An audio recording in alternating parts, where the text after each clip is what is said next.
रायपुर और भिलाई से हर जगह जहां भी इस पूरे मामले से जुड़े संबंधित जो केंद्र बिंदु कहे जा सकते हैं उनसे हर अपडेट आप तक पहुंचे, इसके लिए प्रयासरत। चैतन्य बघेल की गिरफ्तारी के दौरान की कुछ तस्वीरें भी साथ साथ हम आपको दिखा रहे हैं। और जब ये गिरफ्तारी हुई उस वक्त किस तरह से कार्यकर्ताओं ने इसका विरोध किया और गाड़ी को जाने से रोकने का प्रयास किया, गाड़ी पर एक तरह से हमला किया गया। और ये सारा जो विषय है अब से कुछ ही देर पहले, कुछ ही क्षण पहले का है और इस पर लगातार हम नजर बनाए हुए हैं। और अब चैतन्य बघेल की गिरफ्तारी के बाद जो स्थिति अब बन रही है उसमें ये बात तो स्पष्ट है कि शराब घोटाला मामले में कवासी लखमा के बाद अब एक और बड़ा जो चेहरा है इसके पीछे, जिन्हें तथाकथित तौर पर शराब घोटाला मामले में संलिप्त कहा जा रहा है। और ऐसे में अब देखना यह होगा कि जो आज ईडी की टीम छापेमार कार्रवाई करने के लिए चैतन्य बघेल के घर पहुंची थी, भूपेश बघेल के घर पहुंची थी, वहां पर बातचीत हो नहीं पाई, कोऑपरेट नहीं कर रहे थे और इसलिए गिरफ्तारी की गई, ऐसा कहा जा रहा है।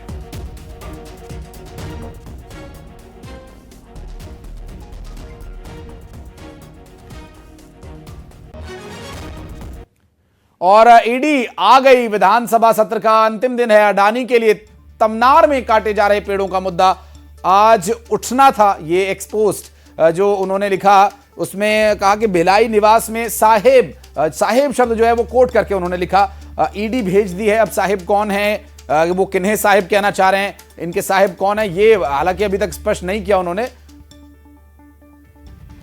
समय 2023 में मेरे जन्मदिन में ईडी भेजा गया था। अब आज तो विधानसभा में अडानी का मामला उठना है और अपने मालिक को खुश करने के लिए मोदी और शाह ने ईडी मेरे घर भेज दिया है। हम लोग डरने वाले नहीं हैं, न झुकने वाले हैं। ये कितना भी ताकत लगा ले, भूपेश बघेल न टूटेगा न झुकेगा। लड़ाई लड़ेंगे, ये सत्य की लड़ाई है।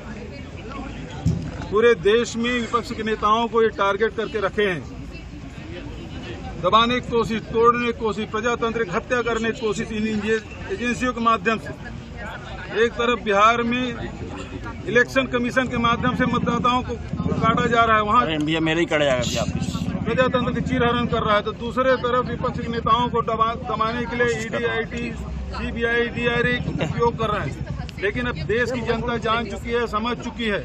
ईडी पहले भी आई है, छापा डाले, हमारे घर में 33 लाख रुपए मिला था, उसके बाद अचानक आज फिर आए हैं। इसका मतलब क्या है? हम लोग एजेंसी को पूरा सहयोग करेंगे, इनको विश्वास हो ना हो, हमको लोकतंत्र में विश्वास है। हमको और बात करेंगे हमारे सहयोगी आकाश इस वक्त हमारे साथ जुड़े हैं। आकाश, अभी तक ये उम्मीद की जा रही थी कि विधानसभा के सत्र में ईडी की छापेमार कार्रवाई का विषय गूंजेगा, अब तो यहां गिरफ्तारी का भी मुद्दा उठ सकता है, क्या है डिटेल्स? जी बिल्कुल, देखिए विधानसभा में स्थगन प्रस्ताव के दौरान ही जो है तमनार में पेड़ काटे जाने का मुद्दा उठाया। तो पूर्व मुख्यमंत्री भूपेश बघेल ने ये कहा कि अडानी के लिए तमनार के पेड़ काटे जा रहे हैं। शासन पूरी तरीके से ये षड्यंत्र कर रहा है कि अडानी को जो है पूरे कोल ब्लॉक का जो है वो फायदा मिले, इसको लेकर ये कार्रवाई की जा रही है। तो इस पर जो है विधानसभा में नेता प्रतिपक्ष ने ये मुद्दा उठाते हुए स्थगन लाने की बात की और सभी जो विपक्ष के विधायक हैं उन्होंने भी मुद्दा उठाया कि किस तरीके से जबरिया तरीके से ग्राम सभा के फर्जी दस्तावेज तैयार किए जा रहे हैं और जो वहां के वनवासी हैं, वहां के रहवासी आदिवासियों का हक छीना जा रहा है। मामले में स्थगन लाने की बात कही, जिस पर विधानसभा अध्यक्ष ने स्थगन को अस्वीकार कर दिया। मामले में मुद्दा गरमाया और जो है वो हंगामा होने लगा। इधर ये पूरा मामला जो है ईडी से जोड़कर देखा जा रहा है, क्योंकि पूर्व मुख्यमंत्री भूपेश बघेल ने ट्वीट करके ये कहा है कि भिलाई निवास में साहेब ने ईडी भेज दिया। ये इसलिए भेजा है कि आज तमनार में पेड़ काटे जाने का मुद्दा उठने वाला था। ऐसे में विधानसभा में भी जमकर बहस हुआ, जमकर हंगामा हुआ और विपक्ष लगातार इसका विरोध भी करते नजर आ रहा है। जी लेकिन आकाश, अभी जो विरोध है, अब वो विरोध हमने देखा भिलाई आवास के बाहर, वो विरोध जो है बहुत उग्र हो चला था, लेकिन विधानसभा के अंदर ये इस बारे में क्या बातचीत हुई या कोई सूत्र बता रहे हैं, क्या अंदर से कोई खबर आ रही है सामने, क्या सदन में ये विषय जुड़ेगा, उठेगा और क्या आगे स्थिति इस पर बन सकती है? अभी क्या चर्चा चल रही है अंदर? देखिए विधानसभा में प्रश्नकाल समाप्त हो गया और ध्यानाकर्षण की जो है वो चर्चाएं चल रही है। ईडी का किसी तरीके से मुद्दा ठीक है, मैं लौटूंगा आपके पास। इस बीच आकाश, हमारे सहयोगी मिथिलेश भिलाई से इस वक्त हमारे साथ जुड़ गए और जहां से गिरफ्तारी हुई चैतन्य बघेल की उसके बारे में उनसे बात करेंगे। आपके आसपास कुछ लोग नजर आ रहे हैं, कौन लोग हैं ये, क्या कहना चाह रहे हैं? इतनी धूप में, इतनी गर्मी में क्या करने के लिए यहां पर आए हुए हैं मिथिलेश? निश्चित रूप से अपने नेता के समर्थन में पहुंचे हुए थे। आज उनको जन्मदिन की बधाई देना था और जब इनको ये मालूम चला कि ईडी की कार्रवाई हुई तो इनका आक्रोश जो है वो फूट पड़ा है। और ये राकेश ठाकुर जिला अध्यक्ष ग्रामीण है, इनसे बातचीत करेंगे। और तमाम महिलाएं भी यहाँ पर मेरे पीछे मौजूद है, पुरुष भी मौजूद है, जो आज पूरी कार्रवाई के दौरान मौजूद रहे और अपना विरोध प्रदर्शन किया। आज गिरफ्तारी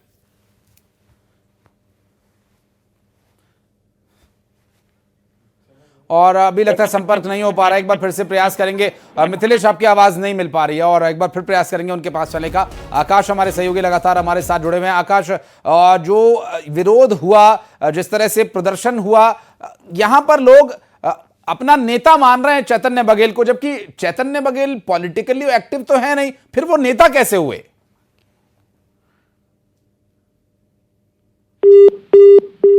और लगता है अभी संपर्क आकाश से भी टूट गया है और अभी जो स्थिति है उसे देखकर आप अंदाजा लगा सकते हैं कि किस कदर यहां पर हालात बने हुए हैं। और चैतन्य बघेल की गिरफ्तारी के बाद लगातार हंगामा मचा हुआ है। भूपेश बघेल के कुछ एक्स पोस्ट और मीडिया के सामने उनकी प्रतिक्रिया जरूर सामने आई है और उन्होंने इस बारे में पूरे मामले को लेकर ये कहा है। प्रधानमंत्री और गृहमंत्री और कई नाम उन्होंने लिए। पहले पोस्ट में तो उन्होंने कुछ साहेब लिख करके कोट किया था, जिसमें लिखा था कि ईडी आ गई, और ईडी की कार्रवाई को लेकर उन्होंने लिखा कि आज विधानसभा सत्र का अंतिम दिन है और अडानी के लिए तमनार में काटे जा रहे पेड़ों का मुद्दा आज उठना था। ये उस वक्त का पोस्ट है जब ईडी पहुंची थी भिलाई निवास पर। साहेब ने ईडी भेज दी है। तो ये पूर्व मुख्यमंत्री भूपेश बघेल का पोस्ट है और भूपेश बघेल ने उस पूरे मामले में कार्रवाई की बात को लेकर इसे बदले की भावना से की गई कार्रवाई बताया था। और अब इस पूरी घटना को लेकर जो प्रतिक्रियाएं हैं वो तो आ ही रही हैं, लेकिन साथ साथ आपको अपडेट दें, आप अगर इन तस्वीरों को ध्यानपूर्वक देखें तो इन तस्वीरों में काफ़ी गर्मी है, गर्मा गर्मी हुई और मौसम भी उमस का है। तो इसलिए आप देखिए कि काफ़ी हैरान, परेशान, हताश, निराश कार्यकर्ता वहाँ पर नजर आ रहे हैं और पूरी तरह से इस गिरफ्तारी का विरोध कर रहे हैं। और आप ये देखिए, ये शख्स, ये काली शर्ट में जो शख्स पकड़ा गया, ये दरअसल वही शख्स है जिसे पुलिस ने अब हिरासत में लिया और इसने ही ईडी की उस गाड़ी पर हाथ मार करके वाइजर को तोड़ा। तस्वीरों में वो दिखाई दिया था और उसके बाद इसे पुलिस ने हिरासत में लिया है।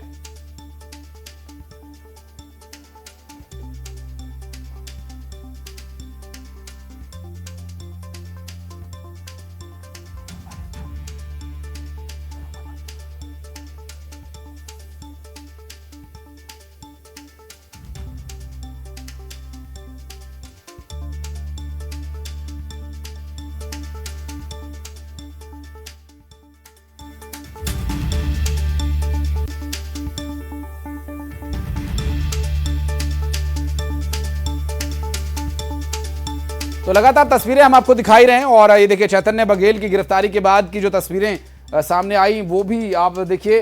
और गिरफ्तारी हुई, गिरफ्तारी के बाद चैतन्य बघेल को ले जाया गया। हालांकि काफी देर तक गहमा गहमी की स्थिति जरूर बनी हुई थी चैतन्य बघेल को जब गिरफ्तार किया गया, लेकिन उस गिरफ्तारी का विरोध यहां पर काफी पुरजोर तरीके से किया गया। ईडी की टीम को कई मायने में पॉलिटिकली इन्फ्लुएंस बताया गया कि ये राजनीतिक प्रतिशोध और राजनीतिक बदले की भावना से की गई कार्रवाई है, जिससे कि ईडी की टीम को उसी तरह से इस्तेमाल किया जा रहा है। और इस तरह के आरोप भूपेश बघेल के द्वारा लगाए गए थे। और कुछ एक तस्वीरें जो आप देख रहे हैं इस वक्त, जो सामने आई अब से कुछ ही देर पहले, ईडी के द्वारा की गई कार्रवाई के दौरान जब चैतन्य बघेल को गिरफ्तार किया गया था तो कई नेता कार्यकर्ता उनके लिए वहां पर पहुंचे हुए थे। हालांकि जो सुबह कार्यकर्ता आए थे वो उन्हें जन्मदिन की बधाई देने के लिए आए थे और उससे पहले और सुबह ईडी की टीम वहां पर पहुंच चुकी थी। करीब 19 जो अधिकारी थे जो वहां पहुंचे, जैसा कि हमें जानकारी वहां पर मिली। लेकिन ये जो विरोध है और जो अब आप देख रहे हैं लोगों का हुजूम, जिस तरह से कार्यकर्ता काफी संख्या में पहुंचे, ये ईडी की कार्रवाई, जांच की, छापेमारी की शुरू होने के काफी देर बाद पहुंचे हैं। हालांकि अभी तक की जो परिस्थितियां हैं उन्हें देख करके ये कहा जा सकता है कि टीम गिरफ्तारी करने के इरादे से आई थी या फिर कोऑपरेट न करने की सूरत में ये गिरफ्तारी की गई, ये भी एक अहम सवाल है। इसे भी जानने का प्रयास करेंगे क्या रहा उस वक्त हाल। लेकिन अभी जो शराब घोटाला मामले में ईडी की कार्रवाई है चर्चा में लगातार बनी हुई है। चैतन्य बघेल को ईडी ने गिरफ्तार कर लिया है और गिरफ्तारी के बाद लगातार हो हल्ला हंगामा देखने को मिला और काफी देर तक जब गिरफ्तारी के लिए टीम अंदर थी तो कई जो कार्यकर्ता थे वो नारेबाजी कर रहे थे। ईडी के लिए अपमानजनक शब्दों का वहां पर इस्तेमाल किया गया और उस तरह तक, हालांकि जब तक आमना सामना पुलिस कर्मचारियों का और कार्यकर्ताओं का नहीं हुआ तब तक नारेबाजी पुलिस कर्मचारी चुपचाप सुनते रहे। फिर उसके बाद जब ईडी की टीम चैतन्य बघेल को लेकर जाने लगी तो कार्यकर्ताओं ने गाड़ी को घेर लिया, गाड़ी पर हाथ मारे गए और जिस कार में, जिस वाहन में सवार थे चैतन्य बघेल जिन्हें ले जाया जा रहा था, तो उस कार के राइट साइड का एक जो डोर का विंडो वाइजर है वो भी एक कार्यकर्ता ने उखाड़ लिया। हालांकि बाद में पुलिस ने उसे हिरासत में लिया और फिर पुलिस वैन में उसे ले जाकर बैठाया गया। ये उसी वैन की तस्वीर हम आपको दिखा रहे हैं जिस पर कार्यकर्ता बोनट पर काफी देर तक लटके रहे। फिर एक पुलिस कर्मचारी ने बोनट पर चढ़कर के उन कार्यकर्ताओं को धक्के दे करके हटाया और उन्हें फिर किसी तरह से कार को निकालने में सफलता मिली। और फिर चूंकि सुरक्षा का भी मामला है, ईडी की टीम की हिरासत में अगर चैतन्य बघेल हैं और जिस तरह से गाड़ी पर हमला किया गया और इसमें यदि किसी को चोट आती तो भी वो ठीक नहीं होता, चाहे वो पुलिस कर्मचारी हो या कार्यकर्ता हो, किसी भी तरह से हिंसक घटना ना हो। इसी के लिए यहाँ पर लॉ एंड ऑर्डर को बनाए रखने के लिए पुलिस कर्मचारी तैनात किए गए थे।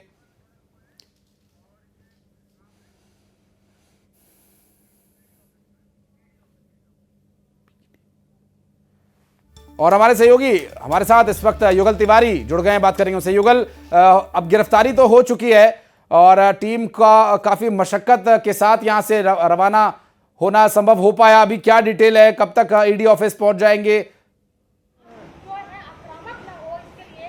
जी बिल्कुल, देखिए हम सबसे पहले ईडी दफ्तर की तस्वीर है वो दिखाना चाहेंगे। यहाँ पर हलचलें बढ़ गई हैं, बड़ी संख्या में पुलिस बल भी यहाँ पर तैनात कर दिया गया है और देखिए यहाँ पर बैरिकेडिंग्स की जा रही है। चूंकि विधानसभा का सत्र चल रहा है और ऐसे में कांग्रेस के तमाम जो विपक्षी के जो विधायक थे, कांग्रेस विधायक सभी ने फिलहाल आज के लिए सदन का बहिष्कार कर दिया है। और उसके बाद आप देखिए यहाँ पर एएसपी, डीएसपी, तमाम जो बड़े जो आला अधिकारी हैं पुलिस के तमाम यहाँ पर पहुंचे हुए हैं और ईडी दफ्तर को एक तरह से छावनी में तब्दील कर दिया गया है। क्योंकि यहाँ पर देखिए चूंकि विधायक भी यहाँ पर आ सकते हैं, विरोध प्रदर्शन जमकर हो रहा है और जब चैतन्य बघेल की गिरफ्तारी वहां पर हुई थी तो उसका विरोध वो लगातार कर रहे थे और यही वजह है कि एहतियातन सुरक्षा बरतते हुए यहाँ पर पुलिस बल यहाँ पर बुलाया गया है। महिला पुलिस के साथ साथ पुलिस के अधिकारी भी यहाँ पर मौजूद हैं और आप देख सकते हैं एक जो ईडी कार्यालय ये जो सुभाष स्टेडियम में स्थापित है, इस यहाँ पर जो कार्यालय संचालित होता है क्षेत्रीय जोनल कार्यालय है और यहीं से पूरी ईडी की जो कार्रवाई है वो संचालित होती है। देखिए एक दूसरे गेट है, वहाँ पर भी बड़ी संख्या में पुलिस बल है वो लगाया गया है।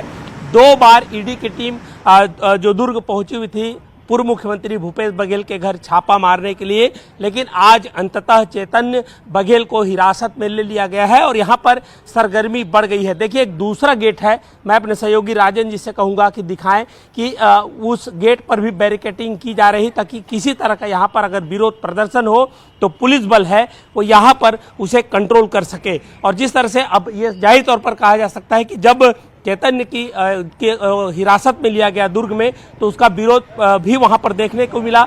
जो ईडी के जो गाड़ी है, जो अधिकारी गए हुए थे उनको लाने नहीं दे रहे थे, तो ऐसे में साफ कहा जा सकता है कि हो सकता है यहाँ भी जो विरोध है वो देखने को मिले। तो एहतियातन बड़ी संख्या में यहाँ पर पुलिस है वो बल है वो लगाया गया है। जी लेकिन युगल, यहाँ पर क्या लाया भी जाएगा चैतन्य बघेल को या और भी कोई ठिकाना हो सकता है जहां उन्हें ले जाया जाए, किस तरह की जानकारी मिल पा रही है? और अगर लाया जाएगा तो कितनी देर में वो यहां पहुंचेंगे? चूंकि भिलाई आवास से निकली है ईडी की टीम, तो लगभग कितना समय लगना चाहिए अनुमानित?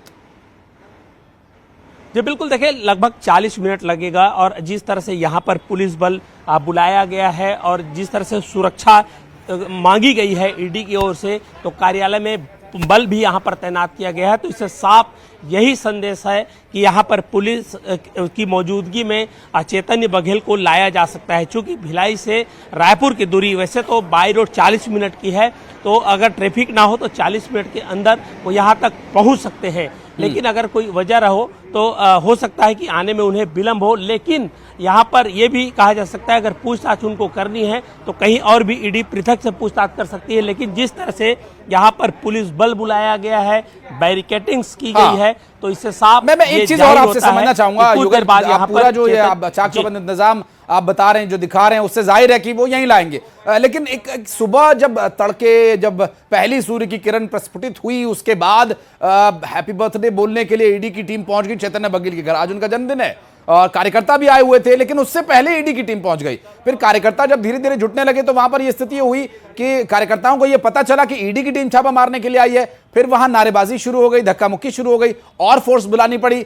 अब स्थिति यहां इन सब के दौरान जब ये भिलाई में सब कुछ चल रहा था, रायपुर में क्या चल रहा था? रायपुर में क्या इस तरह की कोई सुगबुगाहट थी? सुबह सूर्य की पहली किरण से लेकर के अभी जो हाल ही में 10 से 15 मिनट पहले गिरफ्तारी हुई, तब तक रायपुर में क्या कुछ घटित हुआ जब ये सूचना मिली कि आज ईडी की टीम पहुंची है भूपेश बघेल के भिलाई आवास पर? जी बिल्कुल, देखिए किसी को इल्म नहीं था, जानकारी नहीं थी कि आज ईडी है वहां दबिश दे सकती है। और जैसे कि विधानसभा का सत्र चल रहा है और ऐसे में जो विधायक है तमाम, खुद भूपेश बघेल वहां विधानसभा के सत्र में हिस्सा लेने वहां पर पहुंचे हुए हैं और सवाल भी उठा रहे हैं। और अब चूंकि वहां पर चैतन्य बघेल का जन्मदिन था तो ऐसे में उसके समर्थक है वहां पर मौजूद थे। और जब ईडी की टीम पहुंची तो अचानक से शोरगुल बढ़ा और जब उनकी गिरफ्तारी या हिरासत में लेने की सूचना मिली तो कार्यकर्ताओं ने उसका जमकर विरोध भी किया। काफी देर तक जो ईडी के जो गाड़ी है उसे रोका गया जिसमें चैतन्य बघेल सवार थे। फिलहाल अब